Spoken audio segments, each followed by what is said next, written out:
coming up on this episode of Free Lunch. Like confronting racism, Yes. and like throwing it in white people's face in a way that like they have to deal with it. But God, I'm a freaking loser, man. Like, I remember feeling like I've ruined my whole life.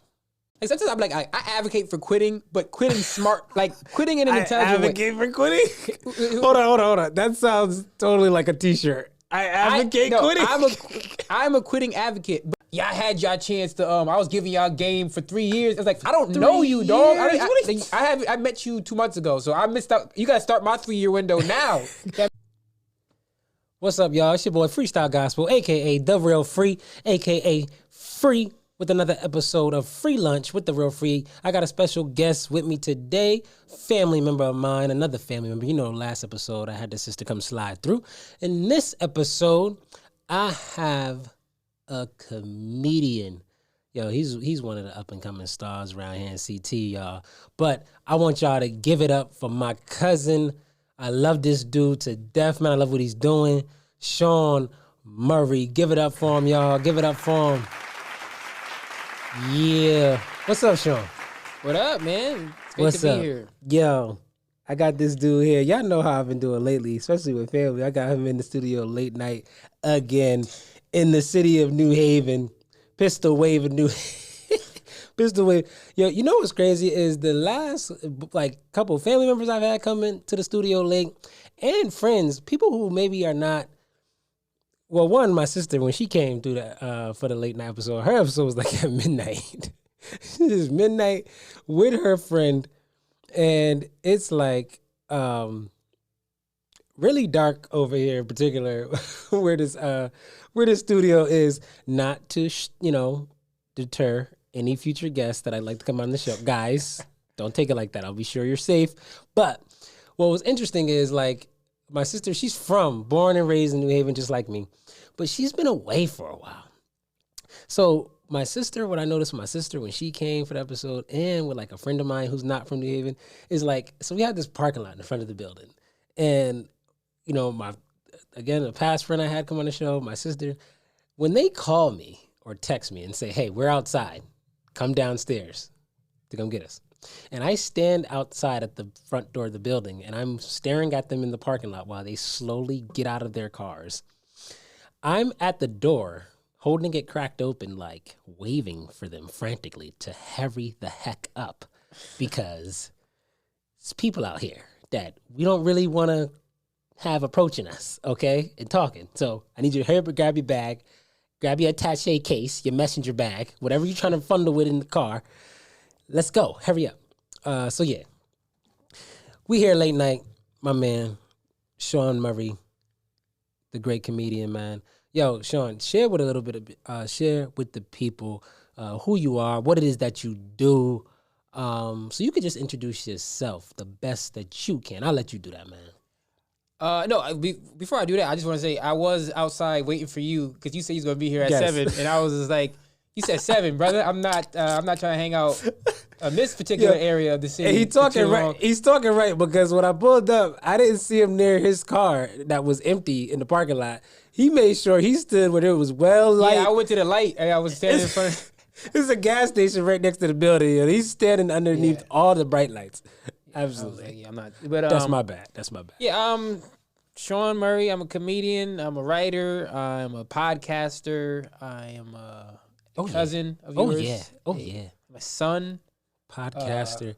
Yo, let the people know about the podcast, yo. What's the name of the podcast? Where they can find the podcast at? Nobody Asked Sean is a podcast I host. It's mainly me talking about current events. You can find it at Nobody Asked Sean on YouTube, on Instagram, Nobody Asked Sean, wherever you get podcasts, Spotify, Apple, whatever your podcast app is. Dude, it's hilarious. You know why it's brilliant? Because just off the name alone, Nobody Asked Sean, it instantly makes me want to know what Sean thinks. What does Sean think about what no one asked him about? Well, that's been my entire experience of my life, is having opinions that without, like, I never needed somebody to like say, offer up your opinion, Sean. You know what I mean? It's always been like, I'm gonna let you have that whether you ask for it or not. So I figured that would be the best name for it. That's fire. How long have you been doing the podcasting? That'll be 10 months now. Started in January. So are you still in what you would call like your season 1 of your podcast? Yeah, I never broke it up into seasons, but I would say it's definitely season 1. Season 1. Okay. Yeah. What was so you said you do you're a comedian, you're a writer. What, I'm assuming you were doing the comedian stuff before the podcast. Yeah. What made you decide to then do the podcast? Was that like always on your mind to do that? Well, yeah, I've had a number of podcasts over the years that just kind of failed. Really? Yeah. I didn't know that. I used to have a movie podcast called Fantasy Film Ball where we like fantasy draft movies. That's actually coming back in some form. I have another podcast that I host called Sean Murray's International Film Festival. Nice. And we're going to do some fantasy film ball stuff on there. But basically, with COVID, we wasn't able to do a lot of shows like outside for comedy. Yes, absolutely. So same with music. I have been writing some jokes that I wasn't really able to get like to put out there. And then also I was kind of just bored in the house, and I was like podcast equipment don't cost that much. So I was like, I could just do this at home. And I just on a whim just bought the mic and like the audio equipment, and I just put up an episode, and like people was really rocking with it. So I was like, all right, I can just do this. Like it don't take much time or effort. I can just do this in my basement. And it's fire because the way you present your podcast video, when I'm watching on Instagram, it's so intimate. It's this like close frame, and it's, you know what it is? It's such, because I'm not used to seeing a presentation like that, it automatically draws me in. It's like, I think I'm just nosy. I think that's what I've discovered about myself. I'm really nosy. I want to really know what no one's asking Sean about. I would like to say that was like by design, but it's literally just like a limited space. Yeah. Thing. So I was like, all right, this is the best I could do. That's called making it happen, folks. Making it happen. Making a negative or potential negative be a positive. Remember that. Awesome, awesome. Now you mentioned like the whole like pandemic or, COVID, and, nobody wasn't really doing shows. I know for me, as like, a music artist, I had some like touring I was planning on doing last year, also going to this year. Like last year, man, like I had plans to tour in Russia. Like that was going to be amazing. I was looking forward to that. And then, so much change, then flying restrictions to, started being implemented internationally, all that kind of stuff.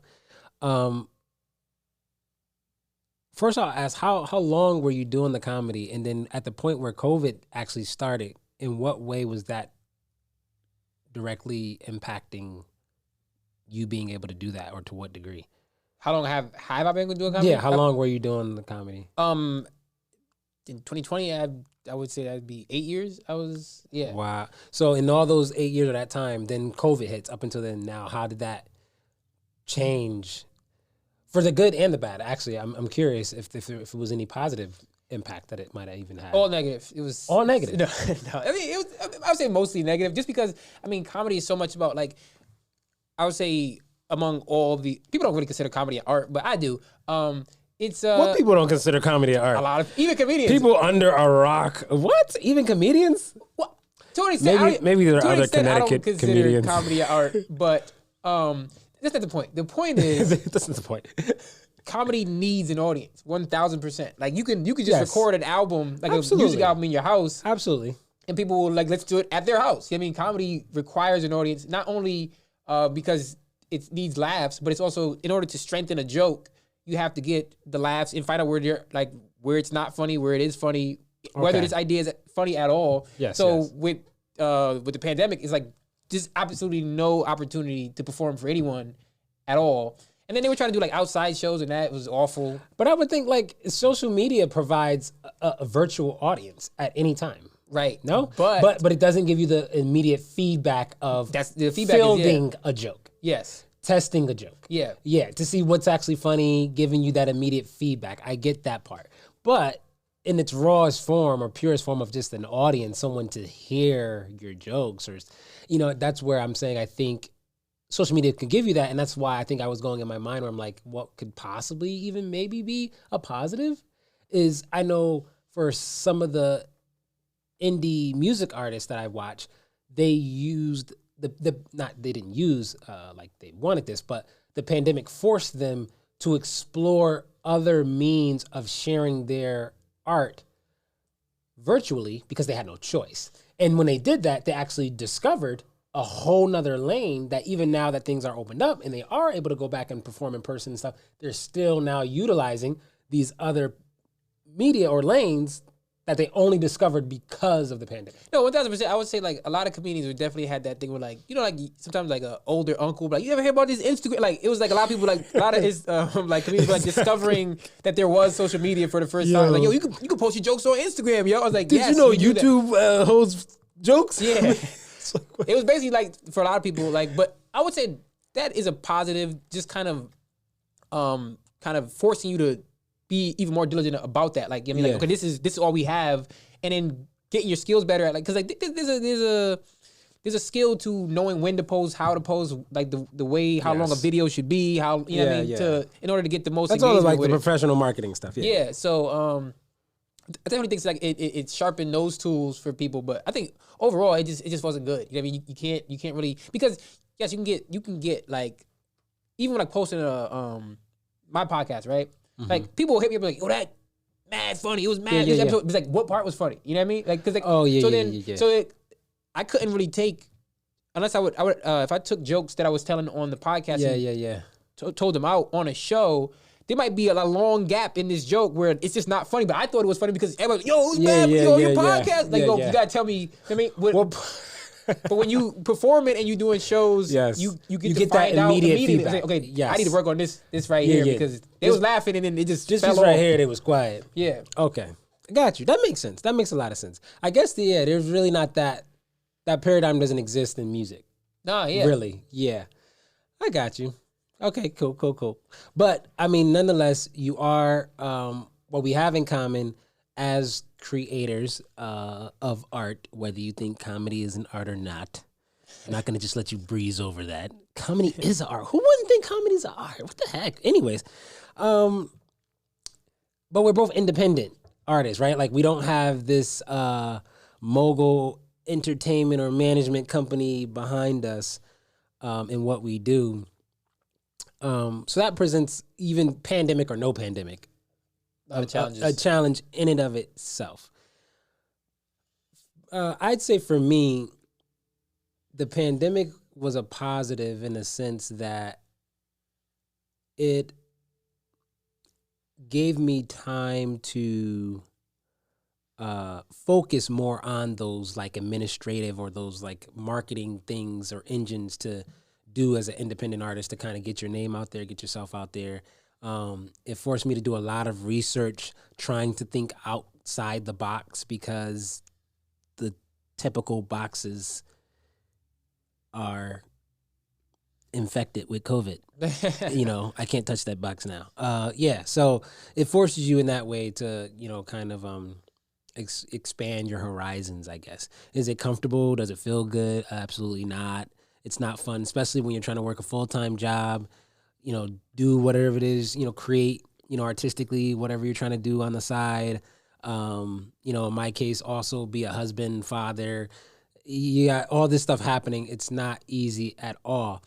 Would you say in the circle of or sphere of influence or connectedness you are with other comedians, is it a very welcoming like sector of creatives, or is it competitive in the sense like it's not much camaraderie or like support amongst other comedians? I know with like music artists, especially indie artists, it could be really competitive, but also, not really find a lot of like support because it's like kind of like everybody's trying to be the person on top in their little area or community or region. 100%. Is that the same like with comedians or? Yeah, well, I mean, I would think it's maybe it's as much of a rat race as anything else. I think it's all about whatever kind of individual sphere you're in. Like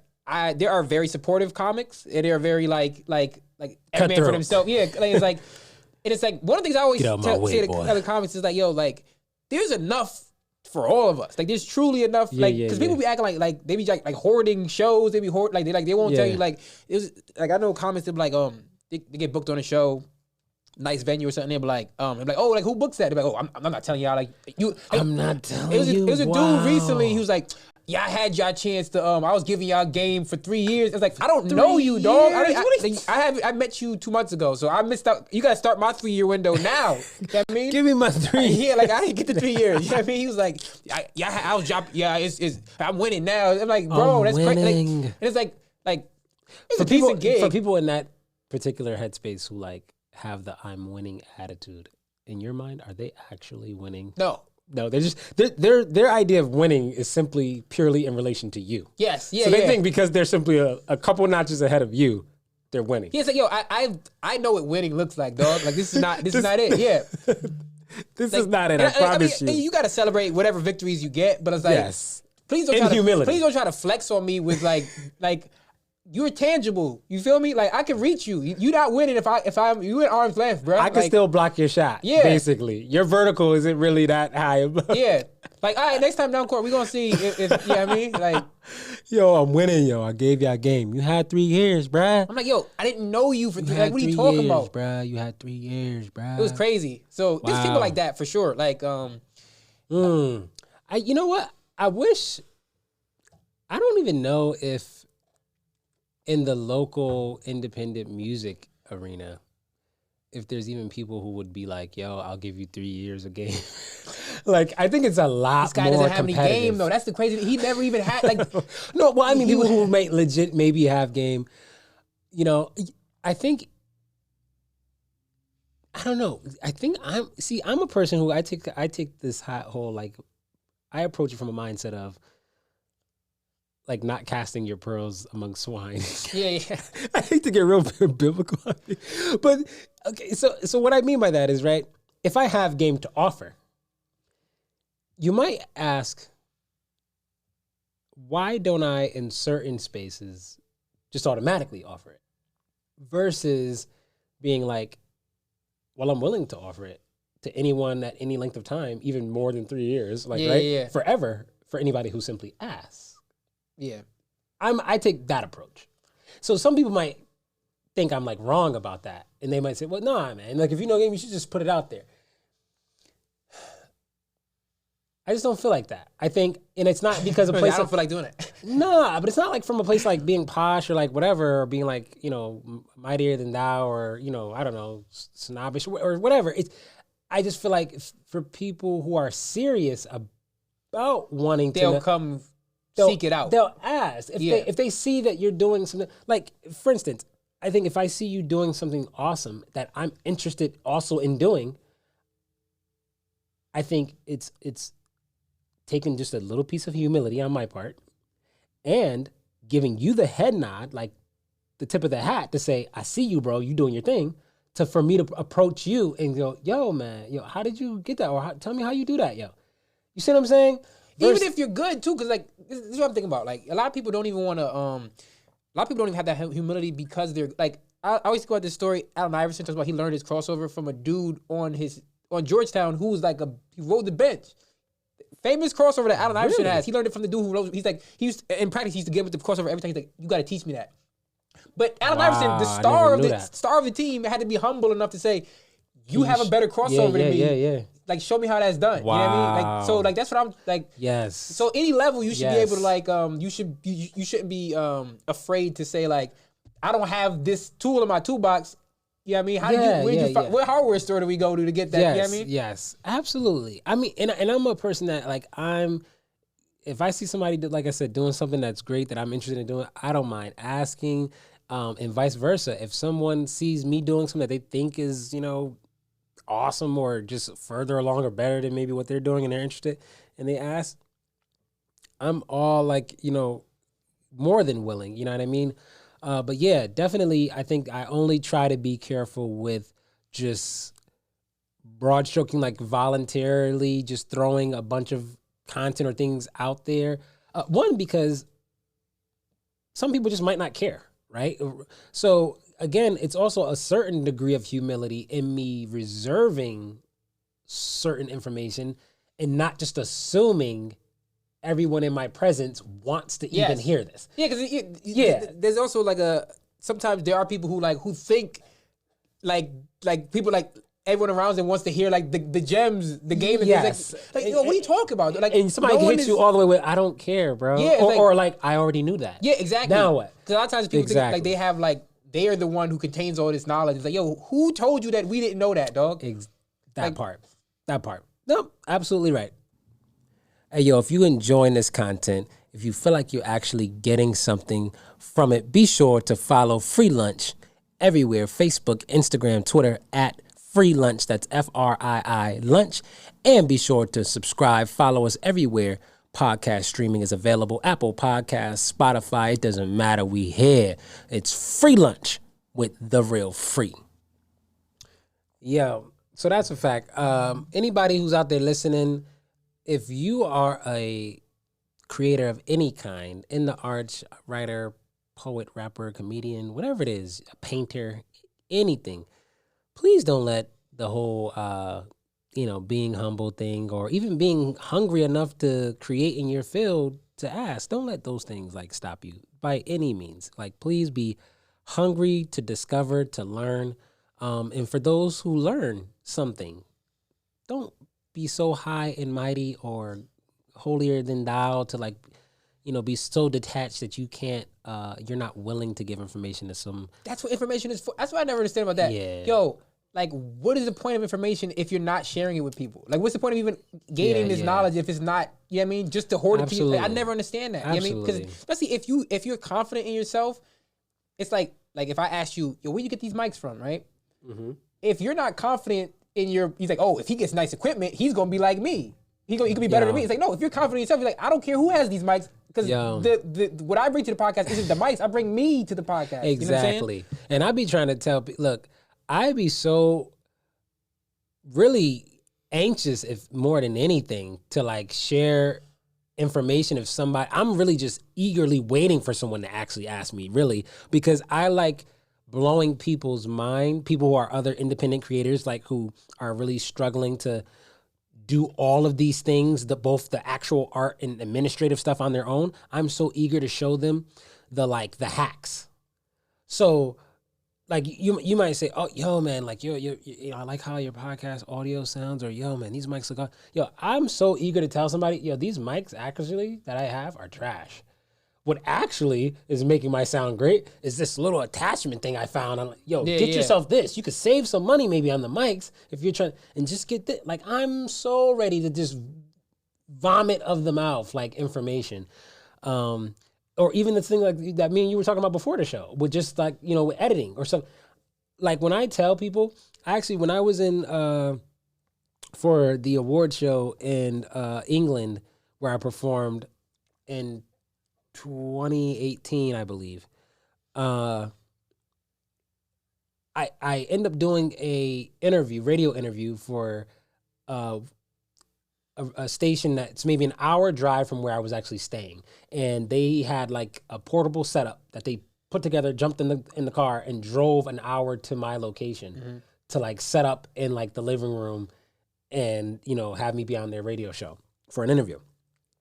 And now on the ride, he's like, was telling me how he brings his laptop everywhere he goes, because on the way, the host was actually putting together the flyer of the interview he was about to do with me, so he could hurry up and share it out to social media.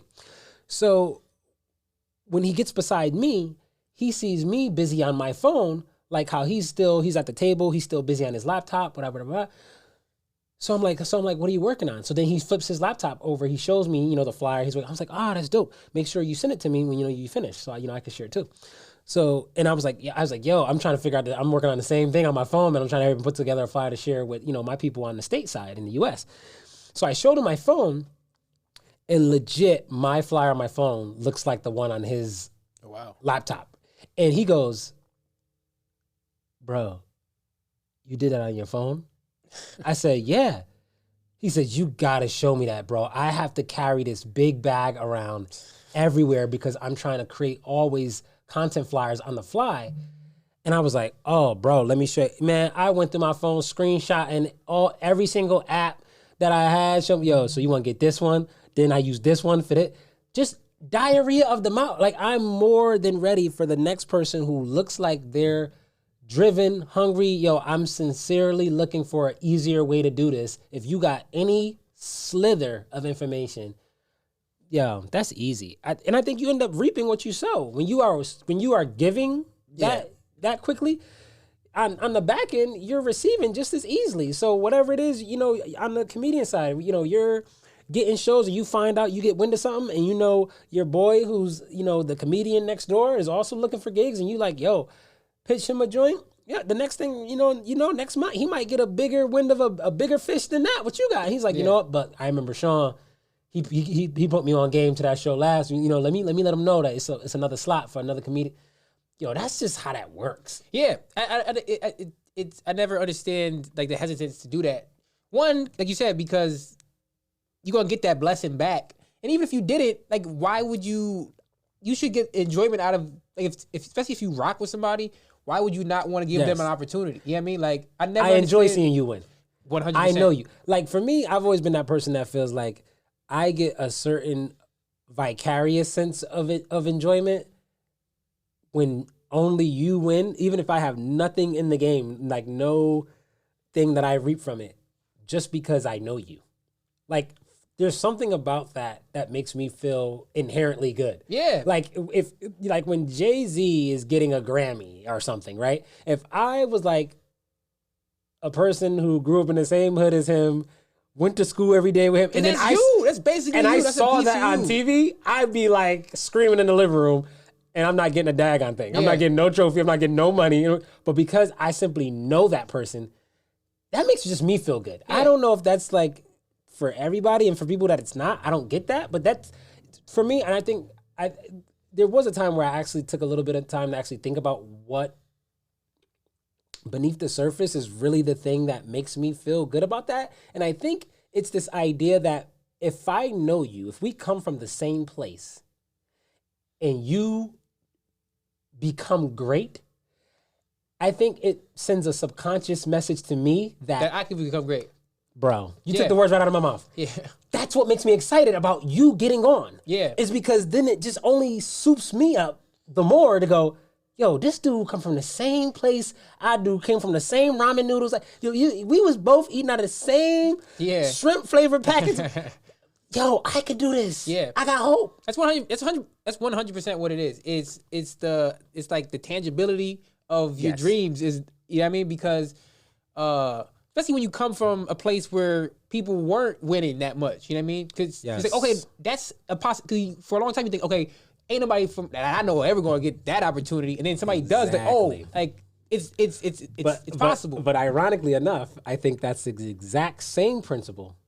Why people don't want that creates the hater. Yep, exactly. Is because then it gets in another subliminal message that says, "Dang, if he from the same place I am and he made it, now what the heck is my excuse?" Yeah, exactly. So then it forces you to confront yourself in the mirror. And people don't want to do that. And be a buck with yourself, with your own laziness, your own lack of discipline or whatever, or hard work or ethic. You got to face yourself. And then that person goes, nope.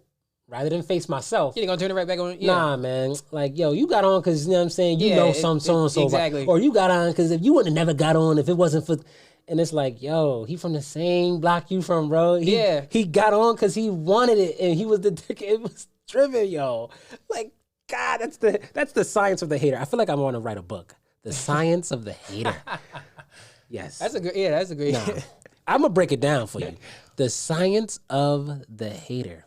Wow. Yeah, that's hard. Yeah, I stop hating out there, man. Yo. It's ugly. It's absolutely ugly. You should be ashamed of yourself. Look yourself in the mirror and say, yes, I can. In your best Nutty Professor voice. Yes, I can. You can. Come on, y'all.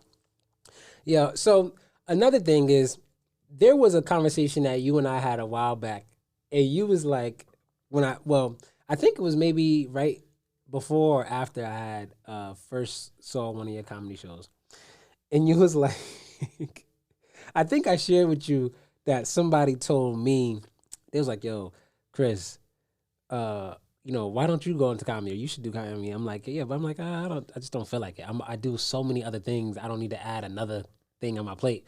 And I think I remember you was saying, he was like, yeah, man, because, when we was little, you used to always have us cracking up, Chris. In my head, when you think of your funniest, so just having that just as a backdrop, because you, for whatever reason, either thought I was past tense or present tense, someone that's funny. In your mind, when you're assessing or looking at other comedians in your lane of other independent comedians or even comedians who've made it, like the Kevin Harts, the greats, right? In your opinion, what actually makes someone funny to you? Like what's that thing? What's the it factor for you? I had this conversation with a lot of comics, like frequently, and I think it's very hard to put into. I can only imagine. It's like that with all the arts, folks. No, but it's like what makes a great actor? You know what? You know what it is for me though. If I could put that in black and white, I'd be rich. It's perspective, right? Hold on, say it. You gotta run that back. Run that back one more time. What makes a great comic to me is perspective, in the sense of a lot of times when with jokes, like there's only so many topics to talk about, right? We all talk about the same stuff essentially: relationships. Correct. Okay. Your job, whatever. So perspective. But it's about, okay, how do you approach this idea in a way that no one else did? I mean, because there's what we call hack in comedy. It's just like overused types of jokes or like premises where it's like sometimes you go on a show and you're like somebody's killing. You know what I mean? But it's like that's all hack. Like I mean, like it's basically like jokes that like, are going to work because they've worked before. You know what I mean? Exactly. And you're just giving a simple twitch of perspective, a different perspective. Yeah, and I think if you go down the line, every great comic from Richard Pryor to Chris Rock, he who must not be named, Bill Cosby, like Louis C.K. Like like what they had at their peak is they were looking at whatever it was in a way. Like Louis C.K. had this thing where he was one of the first people to say like, oh, my kids are a-holes. You know what I mean? Like he would like talk about kids as if they're like I'm not being precious about my kids. Like I think they're, you know what I mean? Yes. He had another number of in a totally objective way. Yeah. Like I don't have a sentimental attachment to these. Yeah, exactly. These humans. And he had other things too, but like, that was like a unique thing that he was doing at the time no one else was doing. Like Dave Chappelle, like especially early Chappelle, where it's like he had a really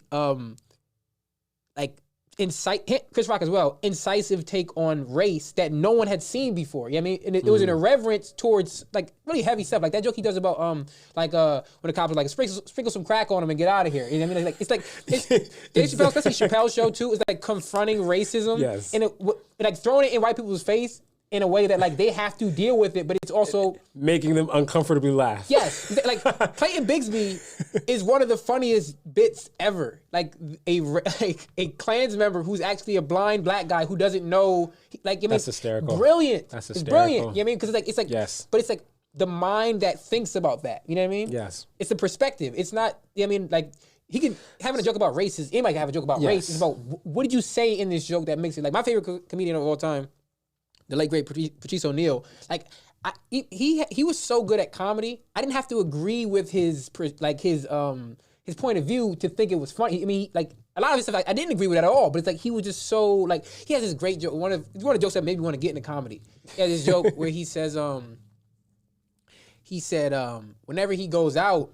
Because he's a big black dude. He's like 6'4", like 300 pounds or whatever. He's like, he's a big black dude. So he was like, whenever I go out, I always get a receipt. You know what I mean? Everywhere I go, I always get a receipt. He said, like, even if I'm getting a stick of gum, I get a receipt. Because I'm a big black guy. I mean, so I have to have a log of where I was at throughout the day. You know what I mean? He's like, exactly. He said, I don't litter and I always get a receipt. He said, I get a receipt. So if even if they don't want to give me a receipt, I'll get into an argument with the cashier so he remember me. I mean, so it's like, so he'll be like, did you see? Yeah, he's like, he'll just start get into an argument, whatever. He's like, they're like, did you see that? He's like, yeah, he was arguing about it. What do you mean? So then he said, that's why I don't litter either. He's like, he said, I can't be walking through a park and then I'm drinking this can of soda and I throw it over my shoulder and it lands on a dead white girl's body and now I'm the Pepsi Cola rapist because I'm lazy. And it's like I never heard it. This dude said he was a stick of gum. Nah. So it's like I never heard somebody talk about like their experience in that way. You know what I mean? So do you hear like some of the hacks? Some of the jokes that have been hacked, like the typical. There's already a premise on that. Is there like a long-standing joke or premise when it comes to like girlfriends or wives that beat on their husbands or boyfriends or play fight with them? Like, is there like a common like joke around that comedians like reference? Like a joke about like a wife beating. Yeah, like or play fighting. Yeah, when it comes to wives or girlfriends play fighting. Because like, and I only ask because this came across my mind one night. My wife, by the way, for those who might not know, the lovely Isis, aka Goddess Free, she's a huge comedian actually. She's got like freaking 2 degrees. She's like a social worker. And I tell her all the time, you missed your calling. All right. You could be out there making our money, getting these bills paid way easy. Yeah. But instead you're out here helping the social public, helping the community. Anyways, I digress. So really she's like this big comedian at home. And recently, well, not recently, I'd say really from the beginning of our 5-year marriage at that point up until recently, like the whole time all along, she enjoys play hitting me, right? It's like this play fight, like she's laughing, right? It's just jokey joke, but I keep telling her when every time you strike me, it kind of hurts, and she always thinks I'm joking. It's like this big laugh, funny thing to her, and I'm like, you know what I think? I think when you're play fighting, that's your way of low-key sizing me up in case things actually go left in our life at one point. And you feel like, I might have to beat this dude off of me or choke him out. Let me see if I can take him. So I mean, like everything from like, this chick that had me in like Krav Maga moves, headlocks. And I'm like, you know what? This is really having very real.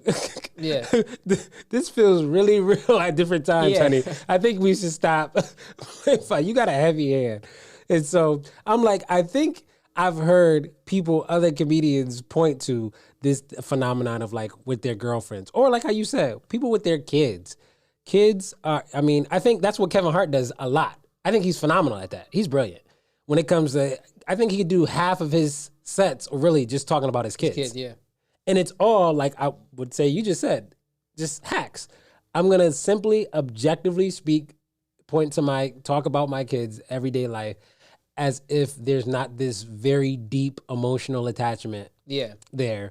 And just be like, yo, kids as regular humans, y'all pretty messed up. Yeah. Y'all do some messed up stuff. What's like the best hack that's worked for you, would you say?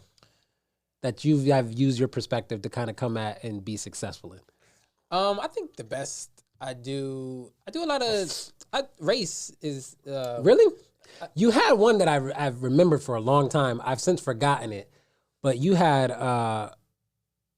one at the first show I saw you at that literally weeks after I would be like cracking up and talking to my wife like, "Yo, I can't believe that dude said that." He had me hollering. Gosh, I wish I could remember it. So what's one of the ones you can remember at least? One of my favorite jokes that you come at is about swimming. It was like that was it. That was it. It's just basically like I can't swim, you know what I mean? But I don't like seeing that in front of a group of white people because like I feel like white people think they're better than you because they know how to swim. You know what I mean? And it's like I don't know how to swim, but swimming, that's because swimming is not a skill in a black neighborhood. You know what I mean? Like you never been walking down the street and got surrounded by a bunch of dudes you don't know and thought to yourself, you know what could get me out of this? The backstroke.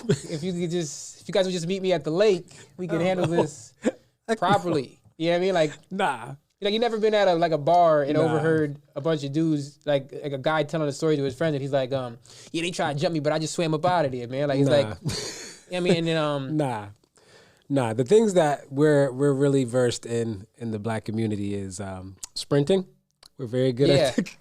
Sprint game is strong. That's one thing. I was like, swimming is not a skill in a black neighborhood. Like, you know what's a skill in a black neighborhood? Like hair braiding, double dutch, marksmanship is a skill. Hair braiding. Yes, hair braiding and double dutch. Facts. No doubt. Now, when it comes to just your pursuit in this, the whole like comedian thing as an indie artist or indie creator, what's been like what's the like familial like support? Like did your like whenever your dad or your mom first heard like, hey, this is actually what I want to kind of pursue? Like what's been kind of the not present day, if there's a difference? What was like the first reactions and then how's that maybe changed over time, or has it not? So my dad, you know my pops, like he always loved it. He was like, Okay. like 1,000%. I'm on board. Like, yeah, he's like, this is great. ahead. Yeah, I mean, like, oh, like, yeah, like you always been, you know what I Yes. mean? Yeah. Instead of just aggravating me, you Yeah. make some money. Yeah, Exactly. basically a direct quote.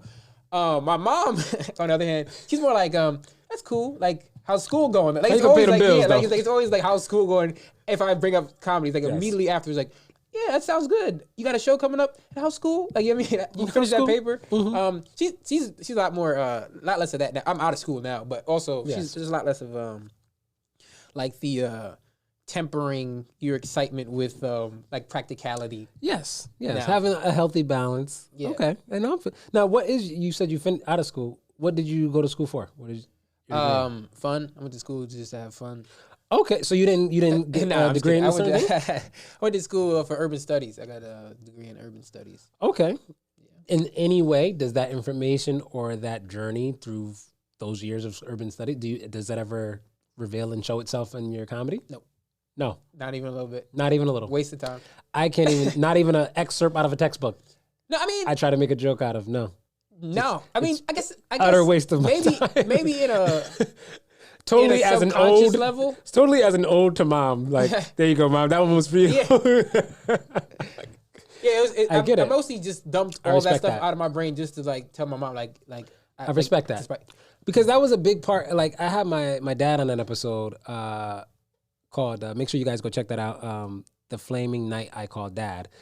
We didn't get to actually this piece, but we talked a little bit about like what was the motivation for me finishing my degree, even though, and my degree, by the way, being in criminal justice and child development. And we talked about what was some of my motivation behind finishing, but what we didn't get to was actually this like deep rooted sentiment that I've always had to really try to like almost like repay my mom and dad back by finishing my degree. And when when I say pay them back, I mean pay them back in a sense of like pay them back for the high like hopes, excitement, and expectations they had for me to finish my degree when I first came out of high school. And I really like carried with me for years this feeling like I really let them down. Even though after dropping out of college, like, you know, getting a career, making six figures, financially actually being well off at different times, still feeling though, even in those times, like I let them down. I feel that 100%. So for me, finishing was like this big kind of load off in that area, in that regard, to kind of be like, hey, mom, dad, like I finished it. I did it. yeah, Like I finished what I started. You know what I mean? And that really meant a lot to me. And I don't know if a lot of you guys out there, if that resonates with you, if you're a fellow, whether you're a millennial or you're just a fellow indie creator and, you got a mom or a dad or, family that's like really rooting for you to go to college and that's what they want you to do and, get a career, and quote unquote a real job. I think a lot of young people struggle with that. Like I let down my family or I let down my mom and dad or whatever. And I think what I discovered along the way is really those feelings, like we can believe if we want. And I'm saying this only, in context of us being like full grown adults, we're like out on our own now. If we still have these like overwhelming feelings of like, I got to do this to please my mom and dad still, and you're freaking 30 something years old, those should be taken as revelatory sentiments to show you how much work internally you might still need to do, like of just maturity, self-care, self-love, self-interest, like, really self-confidence. Yeah, like, what I mean? If you're in your 30s and you're still like, oh, I got to do this because it's going to make my mom proud. Like, and it's not to like, demonize you or, say anybody out there who's in that space in their life, like you're a bad person. But like, no, it really, it shows that there's something broken there inside and like that needs to be healed. And I know for me, like with, my parents, maybe not so much, my mom, but I know from my dad, he was really, really big on education, man. And for him, for me to like, flunk out of college, man, and that first year out of high school, and not do well, he was really, really disappointed. And it wasn't a good time, for us, for our relationship. You know what I mean?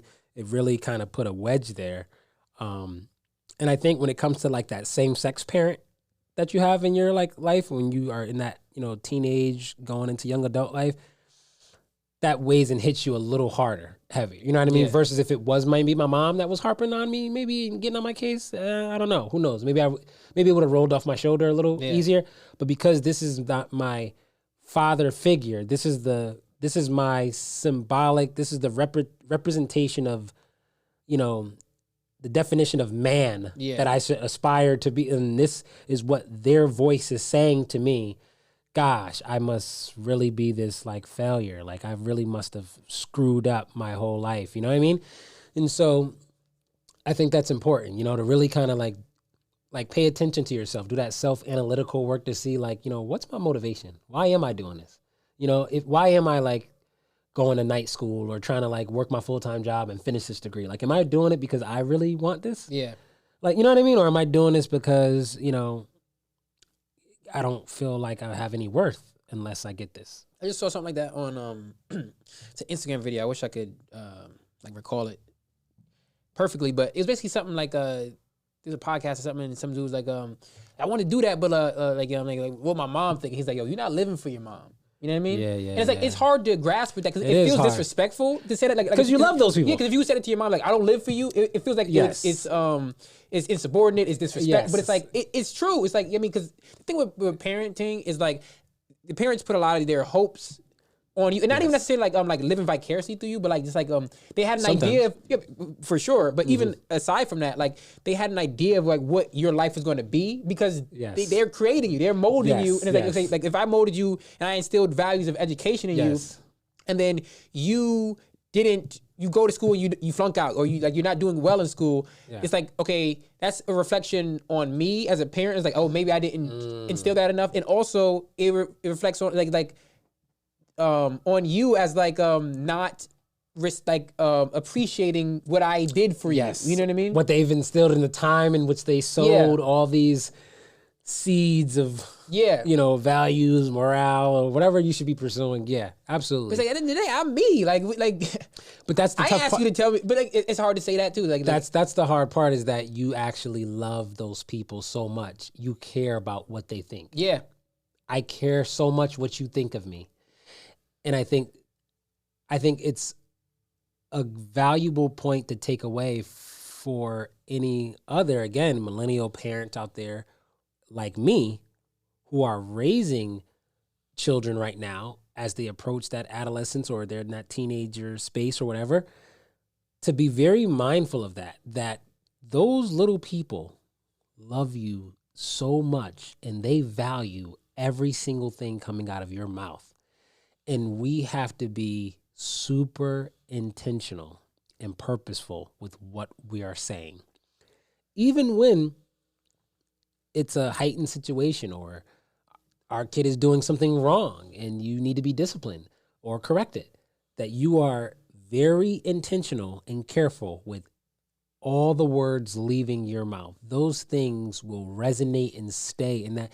And it's not even so much the words that resonate and stay. It's the feeling. Yeah, it's like Maya Angelou quote. She's like, people will forget what you say forget what you did, but they'll remember how you made them feel. Yeah. I love that quote. People will forget what you say, but they'll remember the way you made them feel. That's so, man, wow. When I tell you, that's the thing that comes to my mind. All those nights while I was still pushing to like finish this degree. Not the only thing, don't get me wrong. I had definitely other motivations and things, reason why I wanted to finish my degree. That I had to actually, because what you'll find is simply just doing something for someone else won't be enough. It's not sustainable. Yep. you know, so I definitely, obviously, along the way, had to find other motivators to help me finish my degree.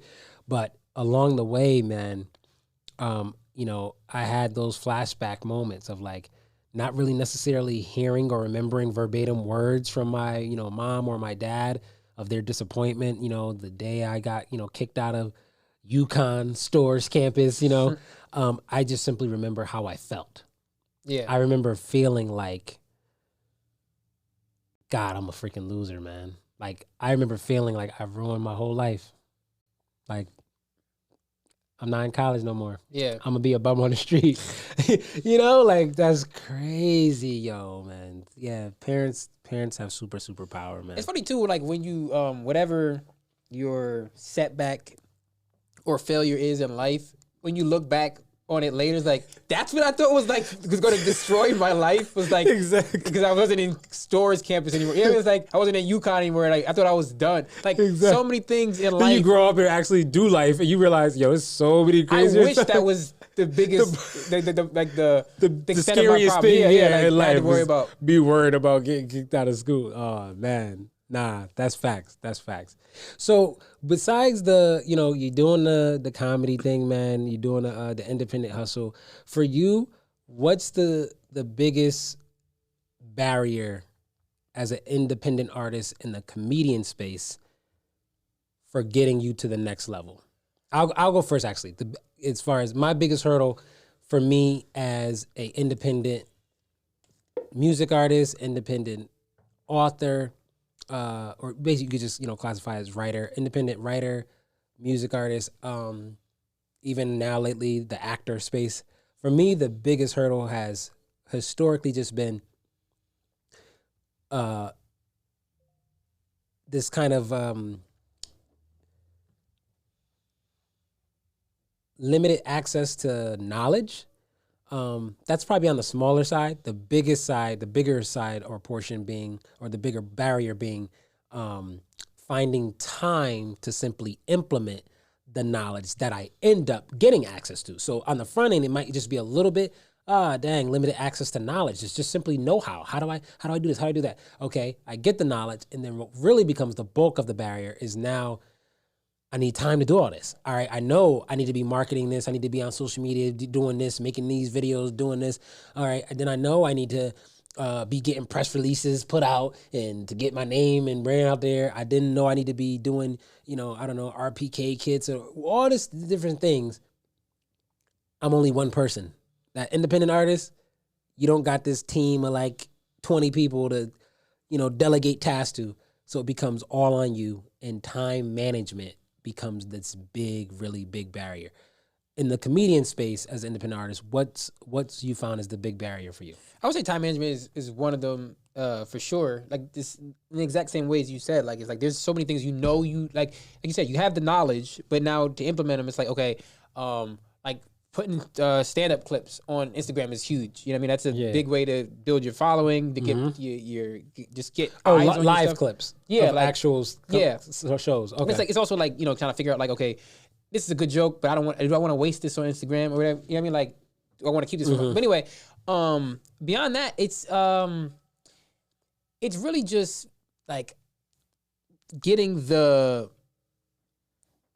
barrier is like getting opportunities that are actually moving you forward, in the sense of like a lot of times you'll get a lot of opportunities to be on shows, but it's like this is just a chance to perform, but it's not going to get me in front of somebody who's going to give me an opportunity to do something bigger. You know what I mean? And also knowing when those shows, because sometimes you do a show and it's like on a whim, you're like, oh, I'll just do that. You know what I mean? No pay, or like no, like it's very little pay. You're like, it's not gonna do anything for me. And then like somebody's there that gives you the access to the next show. But you never know. You know what I mean? You never know which ones are which. Exactly. And it's very tough in everything you do is knowing where to put your energy. You know what I mean? Because in a sense, like when you say knowing where to put your energy, do you mean that in an acute sense? Like if I take this show, I'm not gonna knowing if I should put all my energy in this show because I don't think it's a big opportunity for me, or sort of like that. Like because I take the mindset that because you never know who's in the audience of 3 people or 300, you kill every opportunity. No, Just always go because of that. 100% is what I'm saying. But knowing when is this the show I'm gonna take or is this the show I'm gonna take? Oh, knowing, as far as just taking. yeah, it's okay, like gotcha, gotcha. am I gonna am I gonna start focusing on social media as my main thing, or am I focus on reaching out to bookers as my main thing? You know what I mean, like knowing Okay. when and where. It's very difficult to know. Like, okay, how do I turn this into more followers? How do I turn this into bigger venues? How do I turn this into like a tour? You know what I mean? Because it's there's so many and it's so much to cut through too. I guess that'll be the third thing. It's like there is so much comedy. It's a content like factory. You know what I mean? Like it's like you can put up a stand up clip. It's getting good. Getting like good amount of views, a lot of engagement on social media, and then like tomorrow, the engagement is completely dropped off. You know what I mean? Yeah, It's like what's next? You know What what I mean? about clips? Is it like big? You know what I see?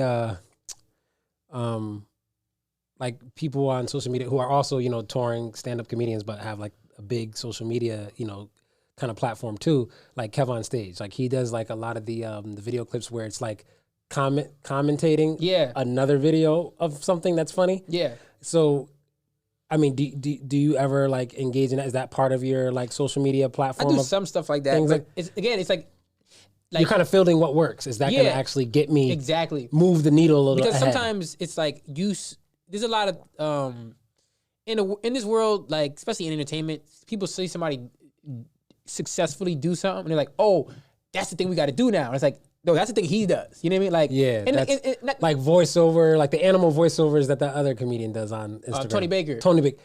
That's his thing. Like Yeah, he's and like- solidified that thing so and not to say that well. somebody couldn't do that, because like there is also like sometimes people get scared off of doing something because like, oh, well, somebody else is doing it, I can't do Yeah, it. yeah. Don't ever believe that. But sometimes Yep. you have to know how to do take a message from what that person is doing, but Hack not it.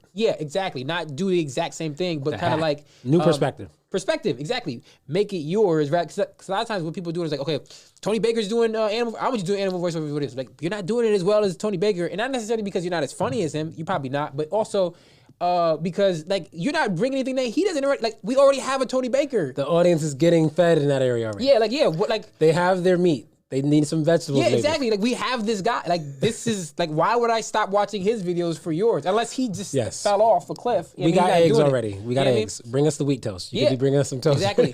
But it's like so yeah, for sure. I think it's one of the things is just like you just it's a machine. You have to just keep. And sometimes like you don't have like it's hard enough to be doing a lot of stand up and also do those things additionally. You know what I mean? Like it's like okay, I'm gonna now I'm gonna put out, and it's like it seems like a very easy thing to do. Like, oh, I'll just watch a couple videos and then I'll just talk over it. But it's like, yeah, I mean, especially when you're not Tony Baker's gonna put one of those videos up. Kevin on Stage was gonna put one of those videos up. He's getting at least tens of thousands of views. Yes. Like that. instantaneously, even if Yes. it's his worst video. You know what I mean? Yes, absolutely. When you're starting out, you're getting 3 views, you're getting 7 views. From your best content. Yeah, you get 85 views.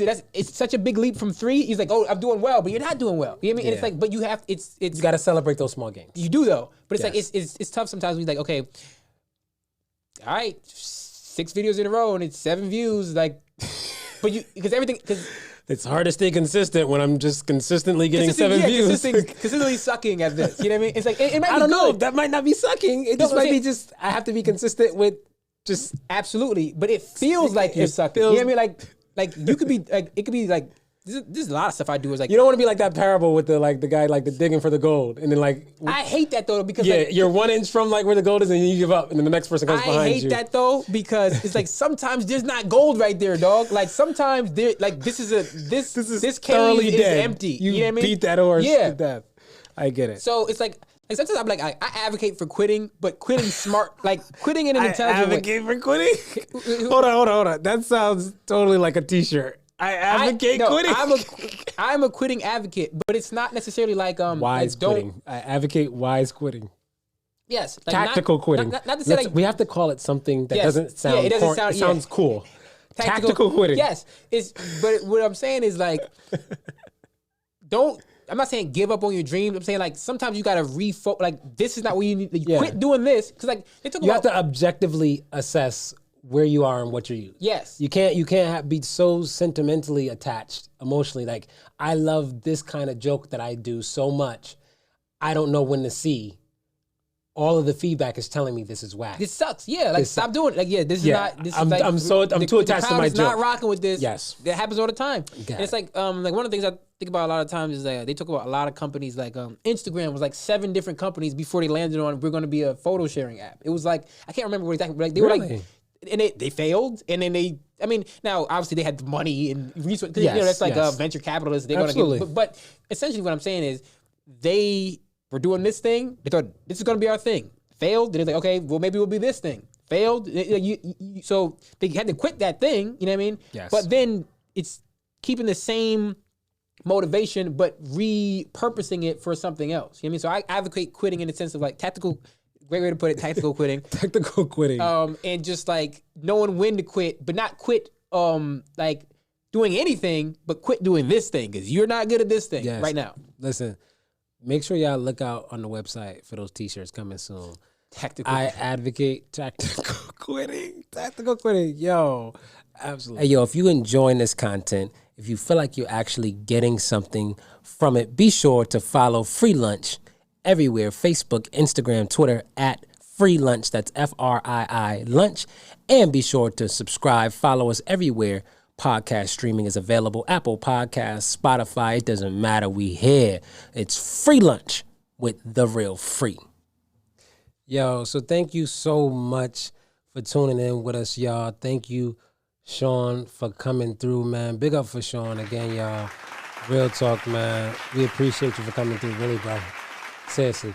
Nah, I hit this dude up. That's family support for you, man. I hit this dude up the last minute today. Was like, yo, man, come through. He's like, bet.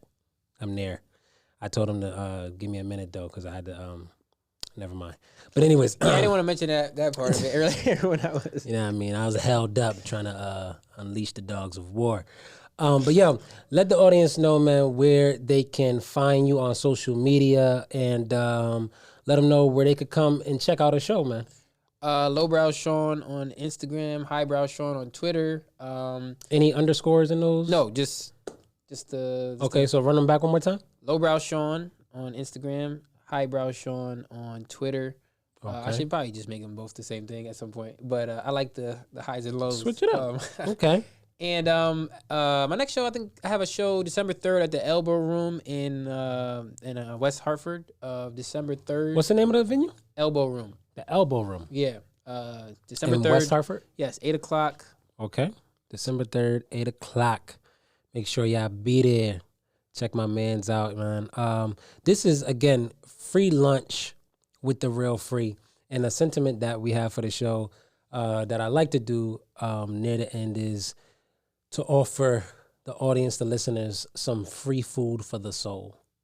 So what is it that you could leave the audience with, leave us with today as something edifying of a sentiment, a thought for the listeners to kind of take in, meditate on throughout the rest of the week, to get the week started off, actually? I think I'm gonna just go back to what we were saying before about like sharing knowledge. You know what I mean?